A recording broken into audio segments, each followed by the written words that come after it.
Bonjour à toutes et à tous, bonjour et bienvenue dans la 5e de couve, l'émission de débat autour du manga. Aujourd'hui, on referme une grande parenthèse héroïque et pour le coup, on la referme avec un crossover.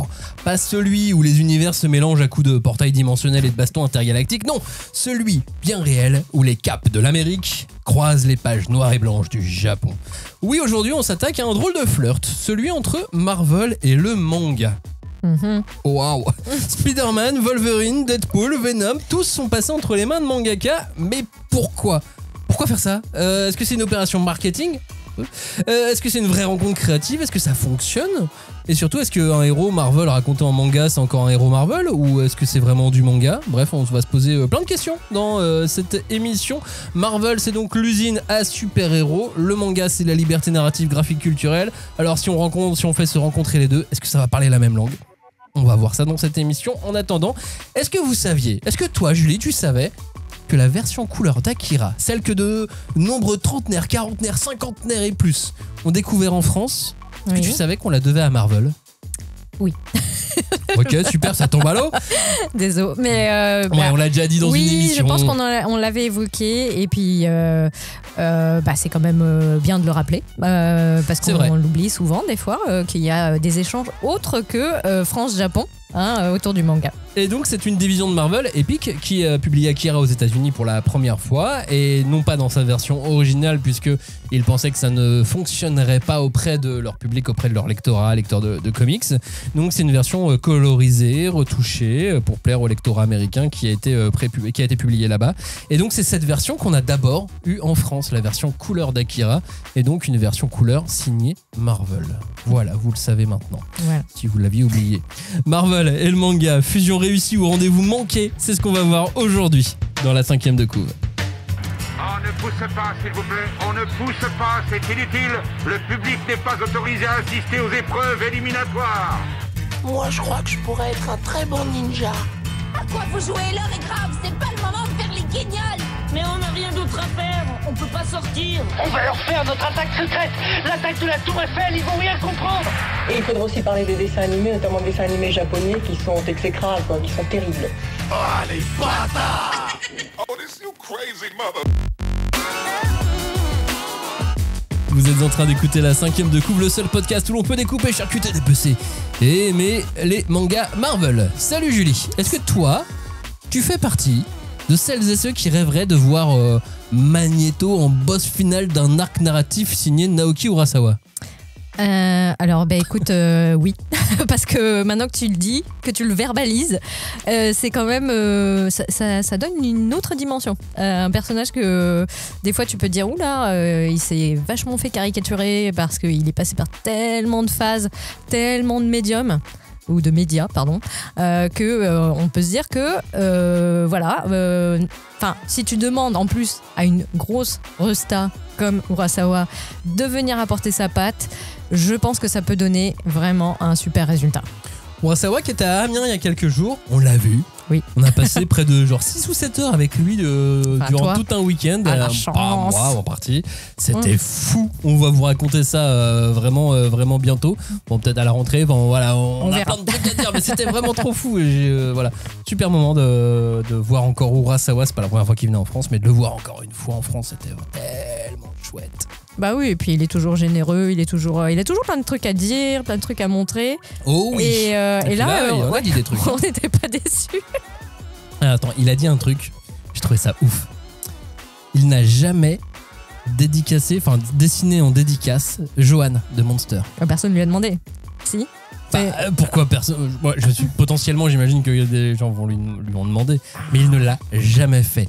Mais parce qu'il refuse de le faire. Ah, c'est autre chose alors. Pourquoi il refuse de le faire ? Alors, si moi tu me demandes de répondre à cette question, je dirais parce que c'est pas un mec bien en fait. Johan, il incarne quand même des valeurs très très négatives. Un peu ça, mais pour pouvoir incarner ces valeurs négatives dans sa tête à Urasawa, il faut que Johan soit absolument beau. Ah. Et pour qu'il soit beau, il faut qu'il prenne le temps de le dessiner. Ah oui, il a besoin d'une séance maquillage. Tant qu'il n'a pas en dédicace, donc il n'a jamais voulu dessiner Johan en dédicace. Ça, c'est un très beau raisonnement, je trouve. Et puis, c'est vrai que les personnages de manga, en tout cas, qui allient la beauté et on va dire la cruauté, le mal, quoi, vraiment. Ils sont pleins. Et je repense à Griffiths, je pense à d'autres méchants, vraiment, plastiquement irréprochables. Et je trouve que ce raisonnement est super intéressant et construit. Et surtout qu'ils viennent de l'auteur lui-même, c'est vraiment très. Et au final, c'est super logique. Ouais, très logique. Et c'est limpide, quoi. C'est clair. Bon, on reparlera d'Urasawa bientôt. Si c'est votre première fois ici, bienvenue dans l'univers de la 5e de couve. Chaque semaine, on prend un manga, on prend une thématique, on prend une obsession et puis on creuse. Et si vous êtes des habitués, merci encore de nous suivre dans ce cycle consacré aux super-héros. Il se termine alors avec cette émission puis le petit supplément de dimanche. Mais voilà, c'est un cycle un peu à part, un peu hybride, un peu mutant évidemment. Oui. Mais on n'a pas des cycles d'un mois comme ça tout le temps. Puis si vous aimez ce qu'on fait, partagez l'épisode, parlez-en autour de vous. Puis à la machine à café, servez-vous de la 5e de couve. Vous arrivez, vous dites simplement tu sais qu'avec Wolverine, il avait le droit à son propre manga par l'auteur de Blam. Et là, bam, vous lancez la discussion. Non, Blam. Oui, Blam, boum, bim, je sais plus, conversation lancée. Bon, alors faut que votre collègue connaisse Wolverine, connaisse Tsutomu. Ça fait beaucoup. Blam. Mais franchement, je suis sûr qu'il y a moyen de... Oui, il y a moyen. Tentez-le.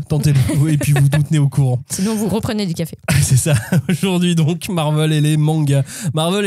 J'aime bien ce nom d'émission. Le Marma. Ouais, le marmant, enfin je sais pas. Mais... Mariage d'amour, mariage de raison, mariage de gros sous. On revient sur des décennies de tentatives, d'adaptation, d'échecs, parfois de chefs-d'œuvre, pourquoi pas, entre Spider-Man Tokusatsu, Peach Momoko et Kid Venom. On va vraiment explorer toutes les zones grises du multivers Marvel version manga. Et puis surtout, on va se demander, est-ce que ce genre de crossover, c'est l'avenir du manga globalisé ou c'est juste un clin d'œil sympa sur le chemin? Ouais, on a des questions quand même super... non, mais c'est important de les poser parce que finalement, on a tendance à... Enfin, comment dire, on va survoler, quoi. Parce que l'idée, c'est de faire une espèce de scan très large et d'essayer de s'amuser en voyant tout ce que ça soulève, toute la curiosité qu'on peut avoir pour, comme tu dis, cette espèce de mariage improbable de manga Marvel et qui a l'air très riche. Finalement. À ton avis, au premier abord, que cherche Marvel et que cherchent les mangaka dans cette rencontre? C'est une bonne question. Non, déjà, rien que ça, comment dire, Marvel, c'est énorme. C'est vraiment, pour moi, c'est une espèce de flotte intergalactique. Je veux dire, maintenant, ils ont des tas de vaisseaux différents. Ils peuvent vraiment explorer, mais des dimensions que des fois on n'imagine pas du tout. Et bien sûr, je parle à la fois symboliquement, mais aussi d'un point de vue financier, d'un point de vue très très concret. Ils peuvent déployer des forces marketing sur des supports que voilà. Enfin maintenant, ils sont sur toutes les plateformes, sur toutes les combinaisons possibles pour vraiment l'entertainment avec un grand E. Et le manga, de l'autre côté, en fait, c'est morcelé. Je veux dire, nous, on a tendance à dire le manga. On sait très bien que le manga, ça n'existe pas. Il y a des lecteurs de manga, des lectorats de manga, des segments. Donc, c'est intéressant de voir comment les deux peuvent déjà cohabiter. Et là, c'est plus parce qu'ils mergent, quoi. Enfin, vraiment, ils entrent pas en collision. Mais ça veut dire que le manga qui est tout petit, à côté, va entrer dans certaines fissures, en fait, de cet énorme paquebot. Et peut-être faire des petites surprises, quoi. Et dans l'autre sens, dans ce que cherchent les mangaka à travailler avec Marvel, des contrats juteux. Enfin, il y a le contrat juteux, alors plus ou moins juteux, ça on n'a aucune idée, on n'a pas la transparence des chiffres, mais dans ton CV, c'est quand même chouette. Oui, c'est plus en termes de visibilité, de prestige finalement, d'être reconnu par une énorme entreprise, encore une fois, qui quand même s'attribue le nom que je trouve très pompeux de la maison des idées. Enfin, c'est de dire, ouais, c'est nous qui donnons naissance à plein de trucs. Enfin, ok, calme-toi, à côté, il y a plein de choses.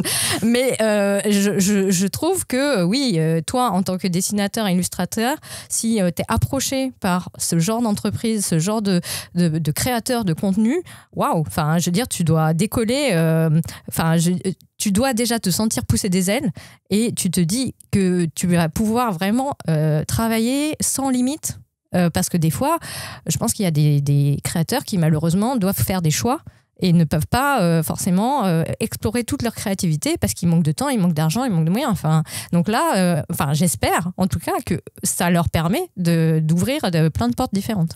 Sachant que de ce que j'ai compris de ces dernières années en tout cas, c'est pas forcément Marvel qui approche les mangaka. Marvel se rapproche de maisons d'édition japonaises qui ensuite vont proposer des projets à des dessinateurs, à des scénaristes. Bah ça c'est plus sympa. Enfin, je sais pas trop. Parce qu'effectivement, il y a le côté. Est-ce que, les maisons d'édition japonaises, elles sont souvent. Comment dire, il y a une phrase qui revient souvent dans les médias français qui parlent du manga, c'est qu'ils protègent leurs auteurs. Ils sont là pour encadrer, pour faire en sorte que l'auteur il se consacre à son travail, à sa création, à ses univers. Et donc, c'est sympa de se dire que là aussi, il y a la même logique de on va faire un cadre pour que vraiment il puisse donner le meilleur de lui-même. Et après, je croise les doigts et je touche du bois parce que j'ai pas envie que effectivement ça soit mal interprété, quoi. Que certaines personnes tirent avantage du travail des créateurs. Puis en plus, aujourd'hui, Marvel appartient à Disney. Il y a une espèce de c'est énorme. d'imaginaire qui est quand même assez incroyable. Et je pense que quand on te met un dossier comme ça entre les mains, quand t'es dessinateur, quand t'es scénariste, tu regardes quand même ce qu'il y a à l'intérieur, ouais. Ouais, et puis, je sais pas, est-ce que tu dois recevoir un peu de pression? Ouais, il y a un peu de pression, mais je pense qu'il y a un peu de sincérité quand même de... non mais oui, moi ça m'a fait rêver enfant, j'ai évidemment envie d'en faire partie d'une manière ou d'une autre, quoi. Oui, je pense qu'il y a effectivement ce truc de tu concrétises un rêve, de pouvoir t'adresser encore plus de gens, avoir vraiment la possibilité d'être reconnu par des auteurs que tu admires et qui, je pense, te semblent parfois hors de portée. Ouais. Parce qu'ils sont de l'autre côté de la Terre et puis que finalement tu peux avoir accès à leur travail mais pas forcément à eux comme des collègues, quoi.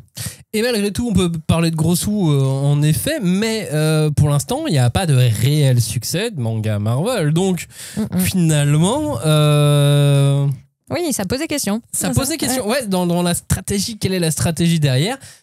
On peut se poser des questions. Ce que je te propose, c'est qu'on revienne dans le passé. Oui. On peut revenir en 1970. Oh là là, mon Dieu, tu as sorti ton pantalon pas de def. Hop là, pantalon pas de def. On se retrouve au Japon au début des années 70. Et là arrive... Oui, Spider-Man The Manga. Oui. C'est le nom, Spider-Man The Manga, c'est le nom. C'est signé Kosei Ono puis Kasumasa Hirai et c'est dessiné par Ryoichi Ikegami. Un nom qui nous parle. Hein. Un nom qui nous parle. On vous a proposé une interview il y a 2 ans maintenant. 2 ans, 1 an, 2 ans. Oui. 2 ans, quand il est venu en France à l'occasion du Festival international de la bande dessinée d'Angoulême. Et il en a parlé. Oui. Il l'a évoqué. C'est quasiment son premier travail rémunéré, son premier travail... pas tout à fait. Pas tout à fait, ouais. Son deuxième, on va dire, plus gros travail de commande, alors que il était encore tout jeune, je crois qu'il avait 25 ans, il débutait, ça c'est sûr. Et ce qui est intéressant, c'est que quand on le relit, alors déjà c'est indéniable que c'est du Ikegami. Je veux dire, le style graphique est déjà là. Bien sûr, il va exploser plus tard avec Sanctuary, avec des titres qu'on connaît bien maintenant. Oui, pardon. Alors Ryoichi Ikegami, c'est Sanctuary, notamment qui a été réédité aux éditions Glénat. Trillion Game qui est en ce moment en cours d'édition, mais alors là, il a totalement changé de style avec... De registre. Ouais. Après, le style, je trouve qu'il est quand même... Il y a des constantes, vraiment, qu'on peut retrouver. Et là, déjà, ce qui est intéressant, c'était la réception, en fait, que ce Spider-Man The Manga a eu, puisque au début, donc, il était avec Kosei Ono, et finalement, je crois qu'ils ont eu du mal, en fait, à trouver des idées, à se renouveler et bon an mal an, grâce à l'arrivée de Kasumasa Hirai, ils ont réussi à pondre, excusez-moi pour l'expression, mais 13 épisodes. Et sur ces 13 épisodes-là, il y en a que 7 finalement qui ont été traduits pour le lectorat américain. Et pas mal, censuré finalement, hein, c'est le mot correct, parce que par rapport à Spider-Man, c'était violent, c'était sexuel. Enfin, il y avait beaucoup de. Enfin, c'était du manga en fait. Tout bêtement. C'est ça. Et c'était même du entre Gekiga et Seinen manga, alors qu'on parlait de Spider-Man. Et ce qui est marrant, ce qui est assez amusant, c'est que il avait gardé tout ce qui fait Spider-Man, donc un gamin, photographe, machin, le journal qui déteste Spider-Man, dans lequel il travaille. Il y avait toutes les clés de base de Spider-Man, mais il en a fait un récit de pas super-héros. Oui, et puis oui, c'est beaucoup plus centré sur l'introspection du personnage principal qui découvre, voilà, qui a des pouvoirs et qui se dit, bah voilà, pouvoir, responsabilité. Mais là, c'est pas seulement une phrase, quoi. Enfin, vraiment, il y a tout un processus, voilà, qui est décrit de comment il appréhende ses nouvelles capacités. Et finalement, c'est une revisite très sombre et que l'ayant droit aux USA n'a pas forcément comprise, surtout vu le contexte de l'époque, j'imagine.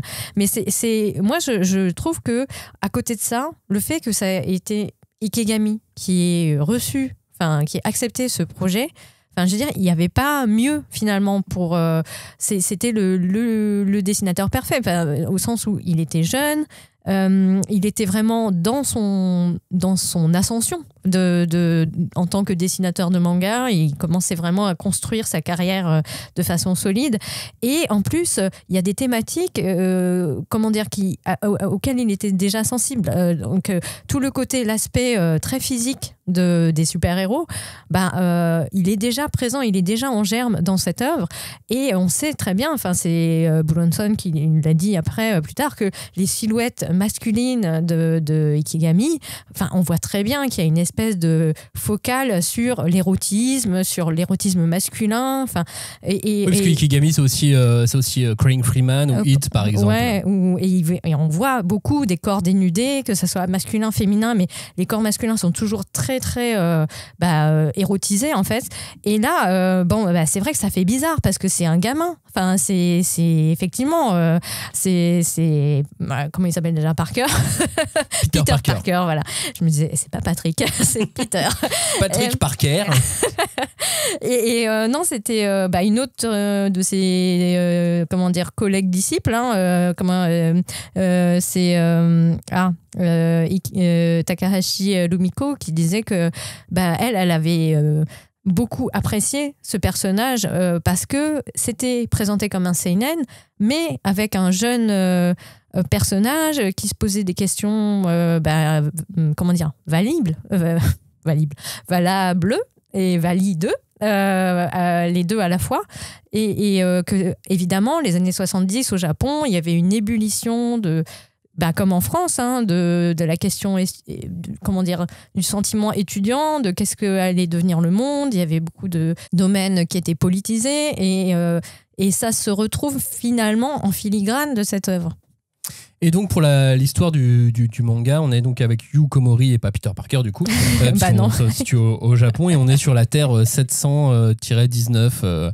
On est sur une autre planète. Un autre univers, un autre multivers. D'accord. Puisque Marvel a aussi créé, en tout cas imposé ça, le fait qu'il y ait plusieurs lignes temporelles avec des personnages qui se retrouvent être les mêmes et pas les mêmes à la fois. Et donc, en même temps que ce Spider-Man, il y a un autre grand nom du manga, mais qui n'a pas fonctionné, qui s'est aussi lancé dans le manga avec un personnage de comics. Parce que, donc ce Spider-Man n'a pas énormément marché au Japon à sa sortie, il n'a pas énormément marché aux États-Unis non plus. Non plus. Mais en revanche, par la suite, avec le succès d'Ikegami, ça a été réimprimé 5 ou 6 fois dans plusieurs éditions différentes au Japon. Donc, oui. Finalement, c'est resté. Alors, c'est pas disponible en France. On peut retrouver pas mal de pages et de choses et d'autres sur Internet aujourd'hui de ce Spider-Man. Et donc, j'en arrive à l'autre. Qui est-il donc? Hulk. Wow. Et pas l'incroyable Hulk, juste Hulk the manga. Et alors, qui était derrière au dessin? Kazuo Koike. Ah, mais oui. l'auteur, le dessinateur de Lone Wolf and Cub. Qui était aussi, qui a travaillé avec Ikegami après, qui ont eu une longue collaboration. Mais là, pour le moment, c'est marrant, ouais, effectivement, qu'ils se lancent tous les deux. C'est ça, et la même année, 70 pareil. Donc Koike, c'est Lone Wolf and Cub, c'est Lady Snowblood, qui aussi derrière a influencé Tarantino et ainsi de suite. On en a déjà parlé. Donc c'est lui, accompagné de Yukio Togawa, qui s'était lancé dans Hulk, The Manga, qui a eu encore moins de succès que le Spider-Man. Après, je pense que, comme on l'a dit tout à l'heure, le personnage de Peter Parker, il était vraiment dans son jus, dans son époque.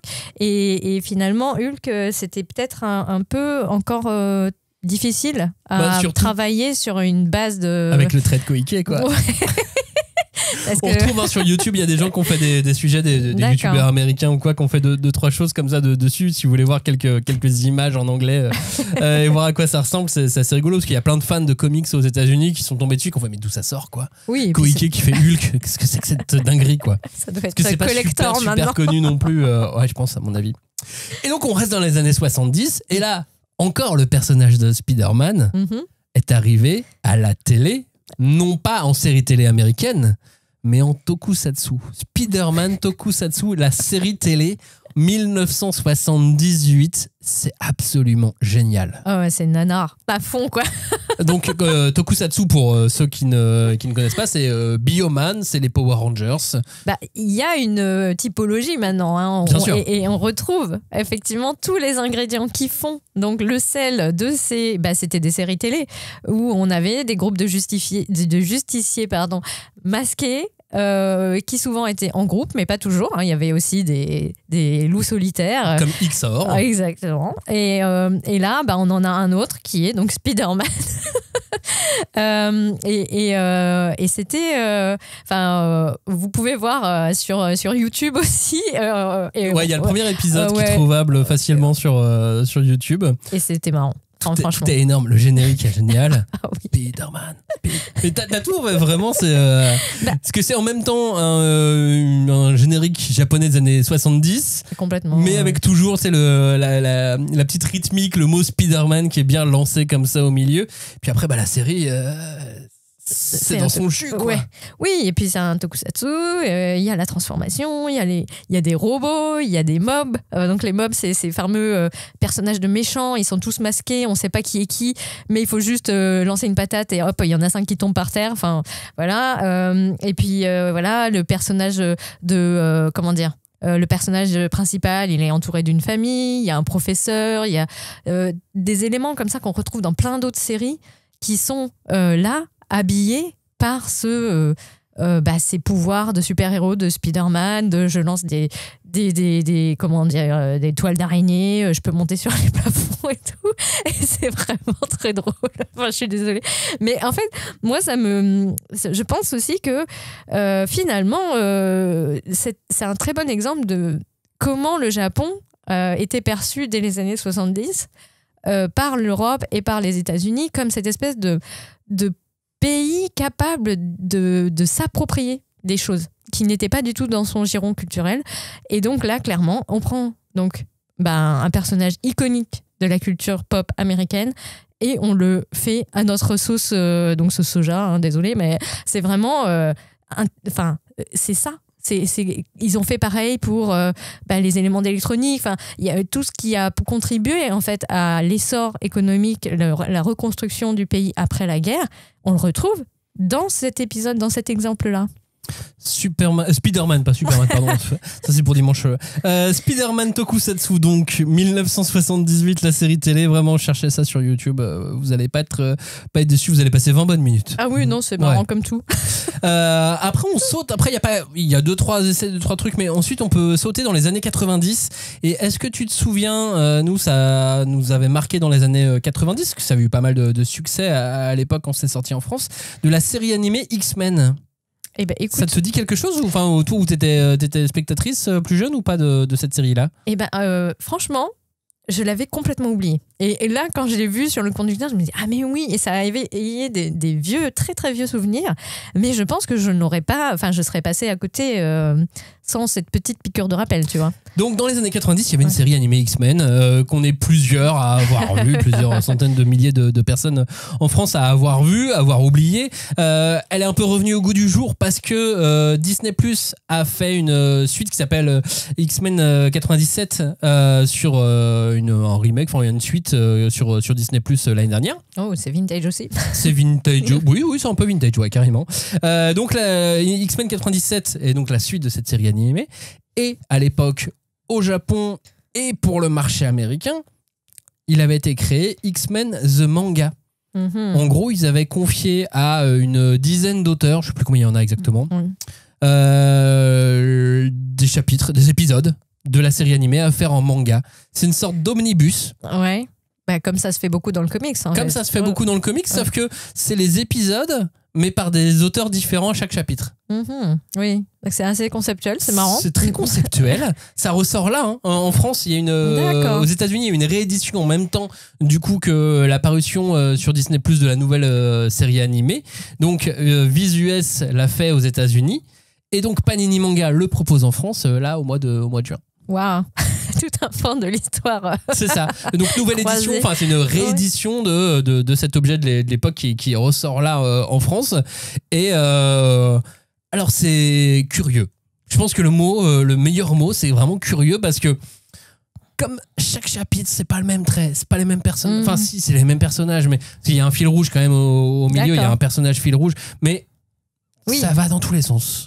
Oui. Parce que c'est autant d'artistes qui ont autant de visions différentes, mais dans un seul gros volume. Ouais, mais ça participe plus d'un espèce d'hommage, finalement, d'artistes envers d'autres artistes ou de fans, hein, tout bêtement. Ouais, il y a un côté hommage, ouais. Un peu comme ce qu'avait fait Kodansha US avec l'attaque des Titans, où ils avaient proposé à différents auteurs de comics plus ou moins célèbres de retravailler autour de l'attaque des Titans, et ça avait donné un bouquin assez curieux, effectivement. Il y a à boire et à manger. Il y a des trucs absolument géniaux et des trucs absolument étranges.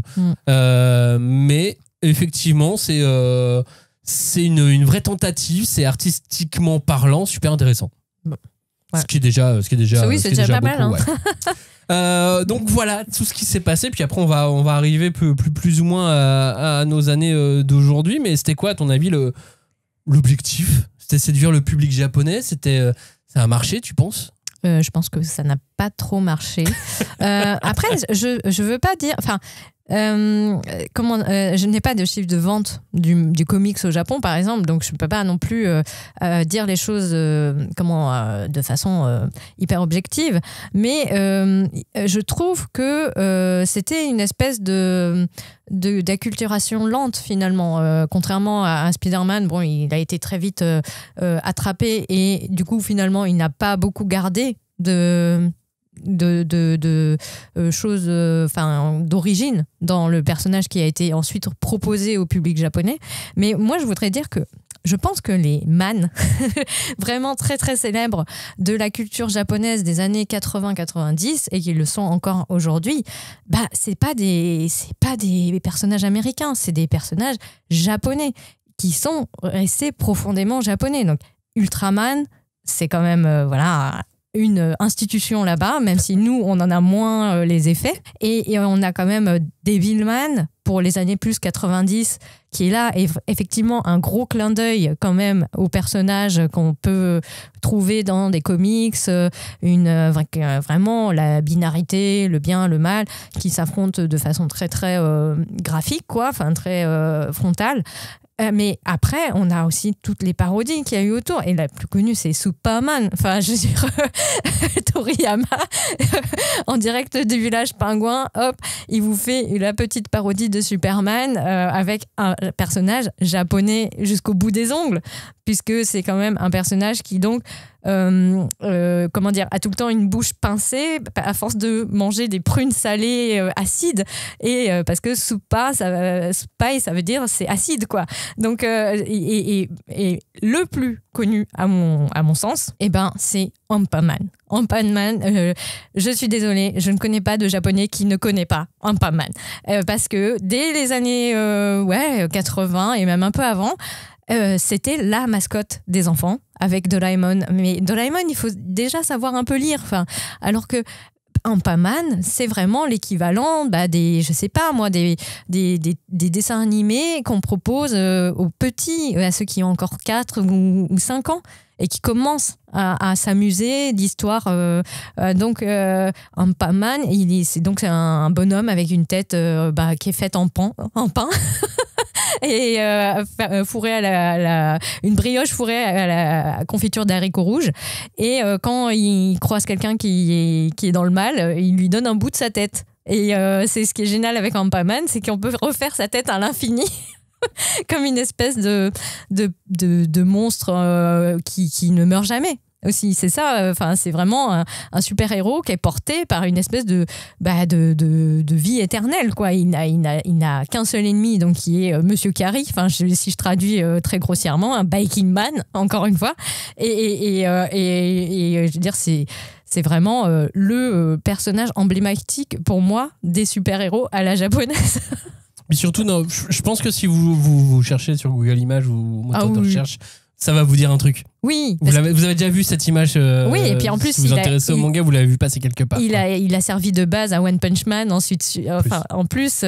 Donc maintenant, ça nous parle un petit peu, quoi. Et il a la cape, il a le collant, il y a tout. Et il a une gang, quoi, comme on dit au Québec, avec tous ses potes super-héros qui sont différentes variations de pain et de Donc c'est très marrant parce que ça allie quand même du fun et un autre truc qui est très important pour les enfants, qui est la nourriture. Tu vois, et forcément que ça marche et que ça marque les enfants mais c'est marrant, dans leur petite enfance. Tous ces croisements culturels, parce que Ultraman, même s'il n'est pas directement inspiré de super-héros, il a quand même quelque chose qui malgré tout vient de toute cette littérature. Le cinéma va rendre un peu plus tout ça mondialisé, mais c'est marrant de regarder que dans le passé quand même, que Marvel a essayé de s'incruster très tôt sur le territoire japonais et a approché très tôt des éditeurs et donc des mangaka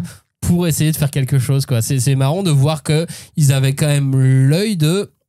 Il y a des mecs qui dessinent vachement bien là-bas, allons-y, quoi. Oui, je trouve que le manga avait quand même une épingle à tirer parce que y a une certaine souplesse plastique que je ne retrouve pas dans le comics. Alors je ne le connais pas, je suis pas une hyper lectrice de comics, je pense que je le dis souvent dans cette émission. Mais malgré tout, je peux pas m'empêcher de me dire que finalement le manga avaient finalement pas besoin du comics et que ils pouvaient très bien ils ont pu s'y intéresser. Je veux dire, t'es un artiste, c'est normal de s'ouvrir à plein de choses, de s'y intéresser, de voir quelles sont les techniques, qu'est-ce qui fonctionne, quels sont les codes narratifs. Mais là peut-être que c'était trop tôt, et malgré tout. Ouais, mais je trouve ça marrant. Ouais. Quand même de voir qu'en 1970, donc faut imaginer que le projet doit dater de plusieurs années plus tôt, il se soit dit, tiens, nous chez Marvel, on a envie de proposer nos super-héros au public japonais par des auteurs japonais. Tu vois, la réflexion, je la trouve assez avant-gardiste finalement. Oui, mais parce que... C'est du business, mais c'est du business d'avant-garde, quoi. Je sais pas, c'est audacieux. Oui, c'est audacieux. Et puis, je pense que, moi, je pense que c'était quelque part dans l'air du temps. Les années 70, on a pas mal décloisonné les trucs. Il y avait quand même tout ce qui est... alors, je caricature à fond, mais le flower power et le fait que... Non, mais aux États-Unis, il y avait énormément de mouvements sociaux sur la lutte des populations racisées. En France, les mouvements étudiants, la grève et tout. On était aussi sur l'époque de la guerre du Vietnam. La guerre du Vietnam, évidemment. Et puis, je pense qu'en Asie... le Japon, il était un peu le fer de lance économique, en tout cas de la région, et que il y avait une espèce de peut-être volonté aussi de trouver une nouvelle voie après ce qui s'était passé à la fin de la guerre. Enfin, parce que le Japon a beaucoup travaillé pour déjà se reconstruire, et puis aussi il a été sous tutelle américaine. Et je pense pas que ça se soit si bien passé que ça. Ça ne se passe jamais bien. Ouais. Et que, parce que c'était des histoires,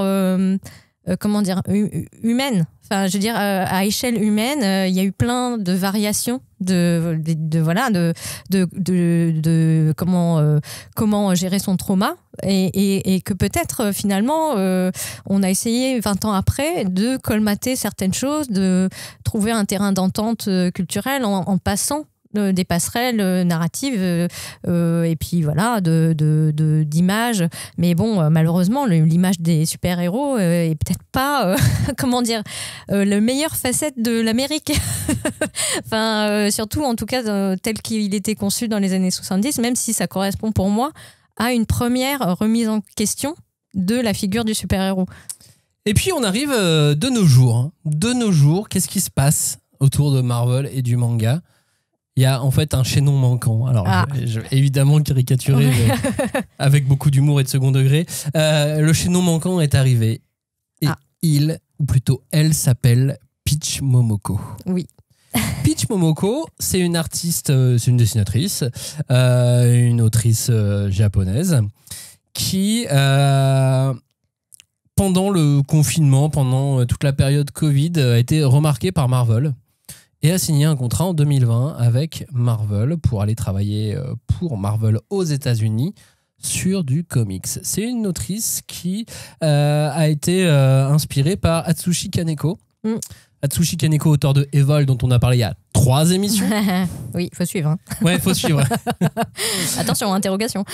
Et qui est relativement jeune, qui est jeune dans le métier, jeune tout court, et qui a un talent absolument incroyable, et qui a reçu en 2021, quasiment au bout d'un an et demi de carrière, son premier Eisner Awards. Donc, ce qui a ça en jette. Ça en jette un peu quand même. Oui, ça en jette malgré pas mal. Tout. Et puis, on l'a vu au Festival de la BD internationale d'Angoulême. C'est vrai, il y a, alors pas cette année, mais l'année dernière, tu m'as accompagné pendant que je faisais la file de dédicace. Oui. Et elle avait l'air absolument charmante, absolument ouverte, je sais pas comment dire, hyper avenante. Elle avait l'air trop sympa. J'ai pas osé lui proposer d'aller boire des bières, mais on aurait bien aimé. On aurait aimé, carrément. Et puis, alors, je crois surtout que elle a vécu aux États-Unis. Elle a fait une partie de ses études là-bas, et que ça lui a permis de rencontrer des artistes locaux, parce qu'elle faisait déjà quand même un petit peu de dessin. Elle commençait à travailler là-dedans, et quelqu'un lui a permis en fait d'entrer en contact avec les équipes de Marvel, et petit à petit ils se sont mis à travailler ensemble. Mais c'est vrai que c'est super intéressant de se pencher sur son travail, parce que elle apporte effectivement une nouvelle des nouvelles solutions aux questions qu'on se posait juste avant, je pense. Et une nouvelle esthétique complètement aussi par rapport à ce qui se fait. Donc elle a proposé plusieurs bouquins qui sont édités en France, soit en version comics, soit en version manga. Oui, ça c'est marrant. Par Panini Manga ou Panini tout court en France. Donc tu as la version vraiment noir et blanc, puis la version couleur. Aujourd'hui elle travaille sur des personnages iconiques, autant Spider-Man que les X-Men avec Ultimate X-Men. Enfin, elle s'empare vraiment des personnages les plus célèbres actuellement dans le monde du comics. Et je serais pas étonné que d'une manière ou d'une autre, il y ait des idées d'adaptation autour de son travail qui arrivent dans les années à venir. Tellement elle fait parler de Marvel. En fait, comment dire, j'ai l'impression aussi que pour les fans de comics, alors on n'est pas un podcast de comics, on est un podcast manga, mais donc on fait un petit écart. On fait un petit écart et on délivre surtout notre vision des gens du comics par rapport au manga, parce qu'on vous aime pas, c'est pas vrai. Non, c'est pas vrai. Parce que on a fait une très bonne émission il y a au moins 6 ans avec l'éditeur de Urban Comics, ça s'appelait Comics versus Manga. Si vous voulez l'écouter, n'hésitez pas à jeter un œil. Ce que je voulais dire, c'est que elle ne plaît pas à tout le monde dans le monde du comics et que son travail divise une partie en tout cas des lecteurs, et que en général quand ça divise, ça veut dire que si t'as des haters, t'as des lovers. Oui. Et que si il y a autant de gens qui ne sont pas contents de son travail, c'est qu'il y a la même proportion de gens qui adorent absolument son boulot, comme moi par exemple. Et je pense que ce genre d'effet, ce genre de mécanisme un peu mathématique font que on va probablement la mettre un peu plus en avant, parce que ça veut dire que même s'il y a des gens qui n'aiment pas ce qu'elles font, ça veut dire que ça marche. Oui. Tu vois le mécanisme intellectuel que... Oui. Et puis, comment dire, on sait que les haters en général font plus de bruit que les gens qui aiment le travail, sauf quand tu t'appelles Taylor Swift, mais bon, ça c'est encore autre chose. Après, on l'a dit, elle est encore très jeune, sa carrière vient de commencer, ou presque. Donc, moi, je pense qu'effectivement, il faut miser sur ce qu'elle va proposer encore par la suite. Et après, franchement, je pense que ça soit dans le manga, que ça soit dans la BD, que ça soit dans le comics, on arrive à des stades où, les chartes graphiques, les styles que proposent les artistes ont tellement évolué, ont tellement, sont sortis des cases, sont sortis de certains codes, que évidemment ils s'inspirent les uns des autres, ils s'inspirent des choses du passé. Maintenant ils essayent de mélanger différentes cultures à travers leurs histoires. Ça ne peut que s'enrichir. Enfin, finalement, c'est ça qui est intéressant. Oui, on est au début finalement. On dit qu'elle est très jeune. Elle est pas loin de la trentaine, je pense. Oui, mais en termes de carrière, mais oui, voilà, elle est quand même. Mais on est très jeune à 30 ans. Oui, on est très jeune à 30 ans. Est-ce qu'on peut parler de manga ou d'influence manga dans le comics avec le travail de Peach Momoko? Allez jeter un œil à Demon Wars ou à Demon Days. Je veux bien votre avis aussi, vous auditeurs de la 5e de couve, et je veux bien ton avis, toi, Julie. Écoute, pour moi, c'est vrai que c'est à la rencontre des deux. Parce que tu as une pagination comics, tu as une composition des pages que moi je rapproche du comics. Les ouvrages que moi j'ai lus, et je pense que c'est vrai pour l'ensemble de son travail, sont en couleur. Ils sont dans une pagination américaine, donc non pas comme du manga, on lit pas à l'envers, avec des gros guillemets que je fais avec mes doigts. Parce que si on lit à l'envers, on comprend rien. Et ouais, en plus. Mais et du coup, c'est intéressant parce que ça montre aussi que on arrive à des points d'équilibre, où le dosage, le multiculturalisme, même ça fait un peu peur comme gros mot, est en marche, quoi. Enfin, il est présent déjà dans certaines productions cinéma, séries télé, pourquoi pas dans du manga ou de la BD ou du comics. Et en fait, moi, j'ai en lisant son travail, en tout cas Demon Days et Demon Wars, qui reprend beaucoup le folklore japonais. Donc il y a des oni, il y a des personnages qu'on voit depuis des années dans des mangas qui sont des yokai différents, sous différentes formes. Mais on a aussi Thor. Et oui, et on a aussi Captain Marvel sauf qu'il s'appelle Yamato. Parce que, Yamato, c'est l'esprit du Japon. Il reprend les couleurs des personnages iconiques, Captain Marvel, Captain America, enfin bref. Et il est, elle les repropose dans une esthétique très japonaise, japonisante ou japonaise. Je sais pas encore, j'ai pas tranché. Mais je trouve que en ce moment, il y a aussi un effort du côté, notamment de la pop culture chinoise, qui vient avec son propre folklore, avec des méga productions. Alors ça marche pas en France. Je pensais à il y a eu Neza, ou même il y a eu un film chinois à très gros budget qui reprend en fait la trame narrative, donc de l'investiture des dieux, qui est un classique de chez classique de la littérature chinoise, et il est proposé, nous on le connaît grâce à certaines productions manga, à certains dessins animés, parce que certains personnages comme Naraku, qui pour moi est comme un comment dire, la base du super-héros asiatique, parce que c'est un être artificiel qui est mu par la magie, en fait, et qu'on trouve même dans des productions comme Clamp, qui, en fait, a infusé dans la culture manga, dans la culture populaire chinoise, revient aussi à nouveau sous des nouveaux truchements, sous des nouveaux atours. Et donc, c'est très intéressant de voir cette émulation qui arrive des deux côtés. Parce que, et de voir comment ça se construit, oui, etc. comment ça se construit. Et je ne veux pas vous dire que ça va être une opposition. Après, c'est ça qui est un peu bizarre. Est-ce que, idéologiquement... Non, j'ai l'impression qu'on est plus face à des co-constructions et oui, des artistes en fait qui ont juste énormément de talent, qui ont un génie rare, comme Peach Momoko, et qui construisent des choses avec leurs influences qui ont pris un peu de tout ça. Ouais, et puis moi, j'attends de voir le réveil aussi des personnes qui sont métisses, en fait. Qui ont... maintenant, on arrive sur des 2e, 3e, voire 4e générations d'immigrés, que ça soit aux États-Unis ou dans d'autres pays du monde.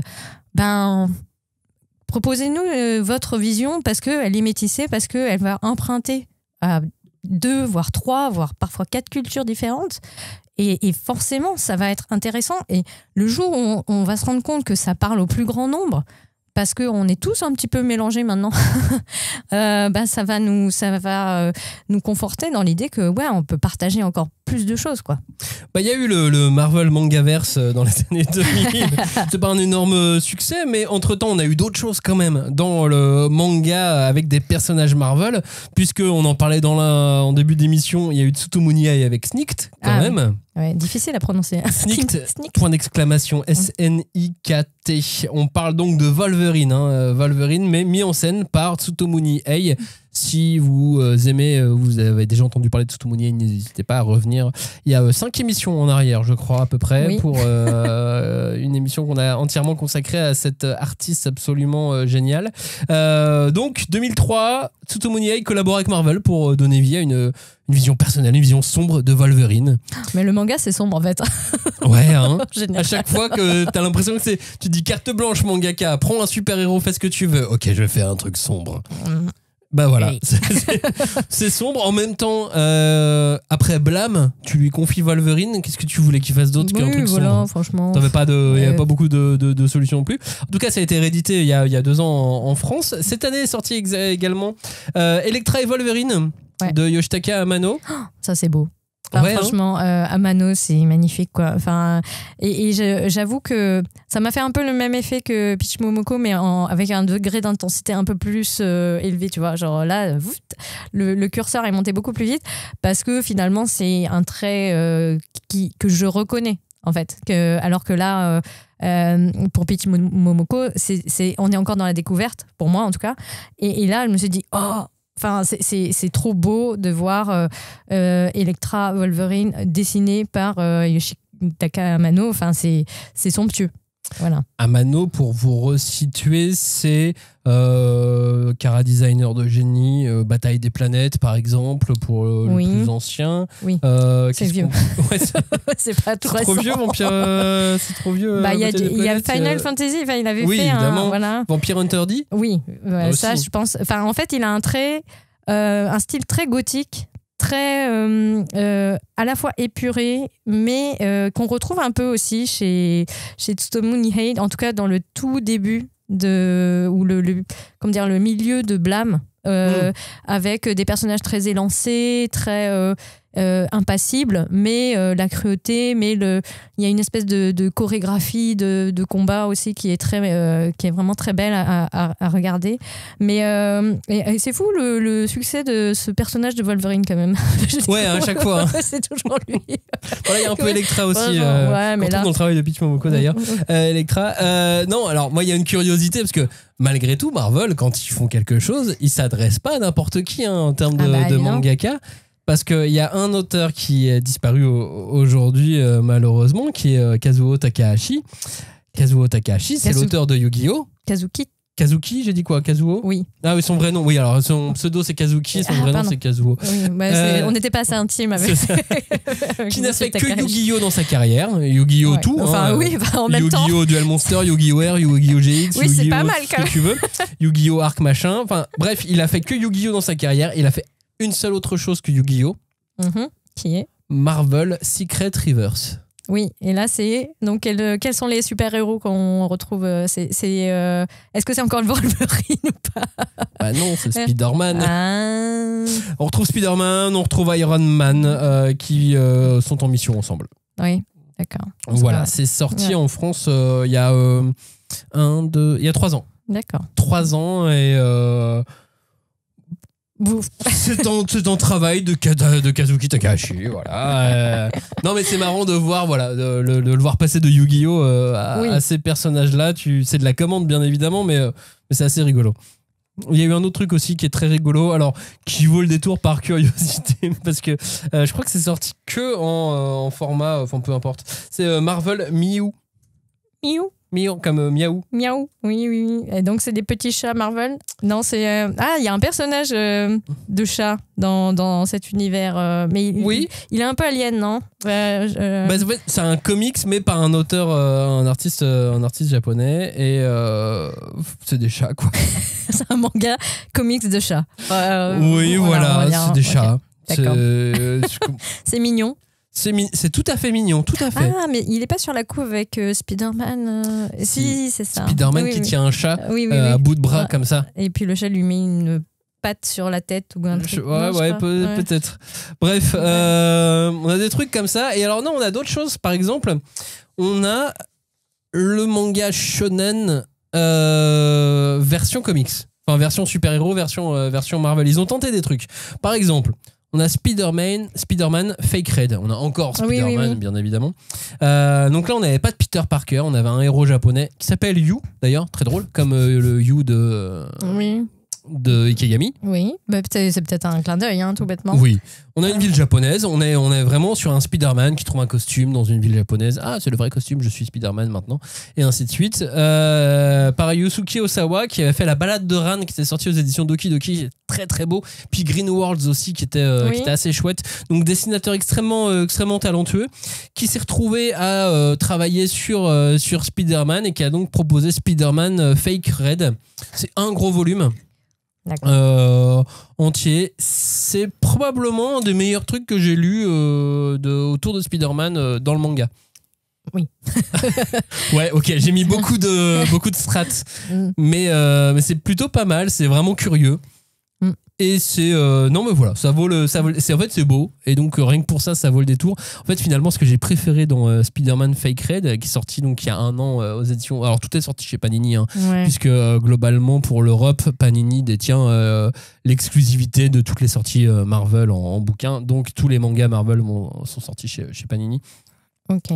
Et en fait j'aime beaucoup ce dessinateur, j'avais beaucoup aimé ce qu'il avait fait sur La Balade de Ran, donc j'étais assez curieux de le voir sur Spider-Man. Je me suis dit pourquoi, et après il est parti sur Star Wars, donc il est vraiment complètement différent acheté par Disney. Bonjour, il a rencontré d'autres gens, ce mangaka là. On veut lui. Ouais, bah écoute, très bien. Je veux dire que, à nouveau, donc c'est Spider-Man, Wolverine. Enfin, on sent qu'il y a quand même des personnages qui attirent plus la lumière. Bah, il y en a 2, Spider-Man et Wolverine. Ah ouais, mais parce qu'il y a quand même Deadpool, non? Il y en a plein. Alors si, il y a le manga Deadpool qui est sorti il y a un peu plus longtemps, qui est pas si mal que ça aussi, et ça fait que 2 volumes, et c'est très bien que ça ne fasse que 2 volumes. Là, on est sur les mangas qui sont sortis dans le Jump Plus. Oui, voilà, c'est la fameuse collab Jump Plus et Marvel pour proposer des espèces de... Moi, j'ai vu ça comme un hommage, de demander à des auteurs de rendre hommage, des mangaka, de rendre hommage à des personnages qui ont sans doute qu'ils ont connus en tant que lecteurs et qui ont peut-être alimenté leur travail d'une certaine façon. Mais c'est assez curieux en fait ce rapprochement. Parce qu'après, il y a de tout. C'est comme tu disais dans l'omnibus dont tu parlais tout à l'heure, dans les années 90.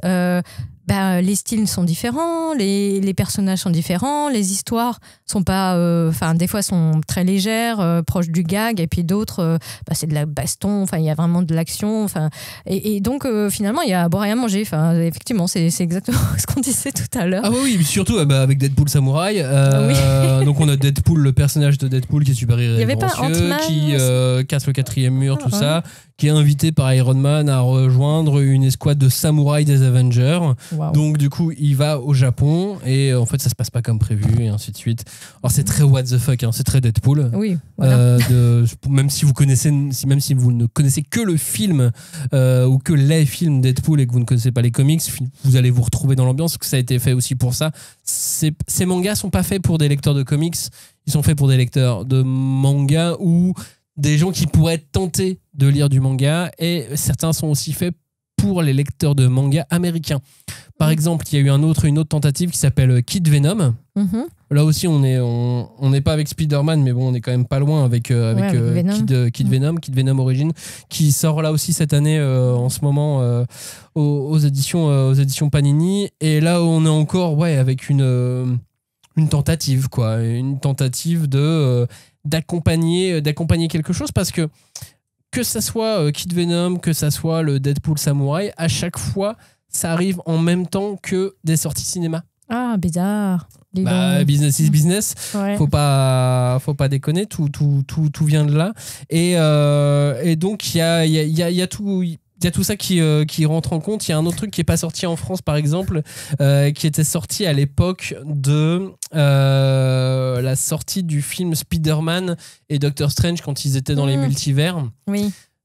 Et ils ont fait un multivers avec The Spider-Man Octopus Girl qui reprend là, et qui reprend un peu cet esprit-là. Et à chaque fois, ces mangas sortent pour accompagner les sorties des films au Japon. Oui, mais pour aussi plaire à un public américain, puisque maintenant c'est aussi proposé sur les plateformes et c'est disponible en anglais en prépublication. Et donc il y a une espèce de mix market comme ça. Après, c'est pourquoi pas. C'est vrai qu'aux États-Unis, je sais pas trop, mais au Japon, je pensais à un truc un peu vieux maintenant, qui est la sortie des derniers films Naruto, donc 15 ans, c'est 15 ans bien tapé. Mais c'était accompagné à chaque fois d'un petit chapitre bonus. Ça peut faire quelques dizaines de pages, mais ça apporte un petit plus à des fans qui ont envie, de revoir leurs personnages préférés. Pour accompagner et pas forcément en lien direct avec l'intrigue du film qui va être proposé. C'est juste pour rester dans l'univers, apporter une pièce de plus, approfondir certains personnages et ça me choque pas. Après, c'est vrai que c'est un peu dommage de voir que le manga devient une espèce de support marketing, finalement. Ouais, mais ils le font aussi pour le comics. Oui. Enfin, ils trouvent toujours moyen d'accompagner, de mélanger, on va dire, les médias pour accompagner les grosses sorties. Comme il peut y avoir du jeu vidéo, comme il peut y avoir... Enfin, c'est le business de l'entertainment, quoi, finalement. Et le manga en fait de plus en plus partie. Que c'est un bon signe, je sais pas, mais en tout cas, il en fait partie et eux, ils l'ont compris. Oui. Et tout le monde ne l'a pas compris à ce point-là. Et là-dessus, on peut leur dire aussi bravo, parce que malgré tout, ils arrivent à sortir des trucs pas si inintéressants que ça, alors que leur objectif, c'est quand même de faire du business. Oui, mais après, je veux dire, si tu t'adresses à des fans et que tu leur proposes quelque chose qui n'a absolument aucun intérêt ou qui est vide de sens et qui est juste une compilation de jolies images, là c'est le tollé, quoi. Enfin, je veux dire, tu te rates et tu fais un bad buzz de fou parce que tu te mets toute une communauté à dos, ou voire deux, parce que là tu combines plusieurs communautés qui sont exigeantes. Enfin, je veux dire, malgré tout, c'est pas pour rien qu'il y a des fandoms qui sont très très qui prennent de l'espace, notamment numérique, évidemment, mais on est là aussi pour dire qu'est-ce qu'on aime dans les œuvres et qu'est-ce qu'on veut voir et pas voir, et ça, c'est pour ça aussi qu'il y a autant de débats autour de chaque sortie, de films, de jeux vidéo, de mangas. Enfin, donc oui, je pense que c'est un peu à double tranchant. Vous l'aurez remarqué, dans cette émission, on n'est pas ultra passionné par les mangas Marvel. parce qu'on n'a pas non plus trouvé parfaite chaussure à nos pieds. Nos pieds petits et sensibles. Exactement, et j'ai une entorse en ce moment. Mais c'est super intéressant de creuser, de regarder ce qui se fait. Dans toute la réflexion, dans tout ce qu'on peut voir dans toutes les sorties, de voir cette incursion semi-américaine dans le manga. je trouve ça assez curieux, et passionnant à la fois. Et à chaque fois que je vois même un manga Star Wars, même un manga Disney, j'ai quand même la curiosité d'aller voir ce que c'est. Bah de ouais. voir ce qu'il y a dedans en me disant mais je pense qu'un jour je serai super agréablement surpris. Oui, parce que je pense qu'il y a beaucoup enfin les gens qui travaillent sur ces licences sont passionnés, ou on va chercher des gens qui sont passionnés. Et on leur donne du budget. Et on leur donne du budget, En plus. bien sûr.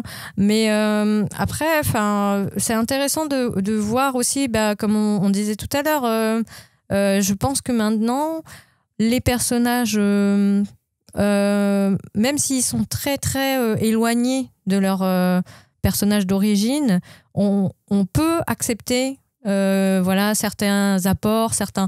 Enfin, après, il y a des personnages qui seront inchangeable. Je pense à Deadpool. Enfin, Deadpool, c'est étonnant qu'il ait été choisi pour être transposé en manga, parce que c'est vraiment l'oméga. Ouais, mais c'est parce qu'il y avait le film. Oui, bien sûr.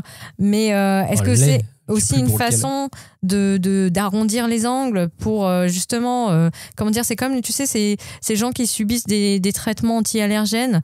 Chaque jour, tu prends une petite dose pour t'accoutumer en fait à ce qui te rend malade. Et donc, tu penses que Disney est en train de nous accoutumer peu à peu à tous leurs produits ? Peut-être. Après. Et qu'un jour, on sera plus du tout allergique. Est-ce qu'un jour, on sera plus du tout allergique ? Est-ce qu'on sera, on va être complètement endormi en fait par leur savoir-faire de raconteur d'histoire. J'espère pas, parce que quand même on a envie de dire quand même il faut que ça continue de faire réagir les fans et de les faire un peu vibrer, quoi. Ouais, carrément.